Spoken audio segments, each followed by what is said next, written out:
জিকরান বাবু ওর বাবাকে চুল কেটে দিচ্ছে। এটা নাকি সেলুন। ও যে সেলুনে চুল কাটে কিভাবে ওর গলায় যে কাপড় পেঁচে দেয়, তো ওইভাবে ওর বাবার গলায় কাপড় পেঁচে দিয়ে ও চুল কেটে দিচ্ছে।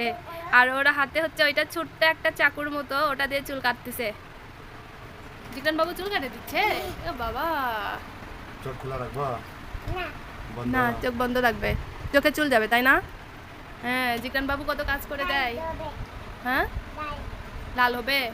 চোখের মধ্যে চুল গেলে লাল হবে, এজন্য চুল কাটে দিচ্ছে। না, চুল কাটে দিচ্ছে। আব্বু কত সুন্দর করে বাবার চুল কাটে দেয়। আবার এই পাশে, ওই পাশেও চুল কাটতে হয়। এই ভালোই তো, জিকরান বাবু কত সুন্দর চুল কাটতে পারে রে।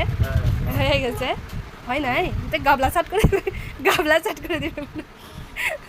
জিকরান বাবু মনে হচ্ছে গাবলা সাট করে দিবে, এই জন্য গাবলার মাপ নিচ্ছে, গাবলা দিয়ে মাপ নিচ্ছে জিকরান। গাবলা কাটিং করে দেবা? হ্যাঁ, ওয়াও, অনেক সুন্দর হয়েছে। ওয়াও।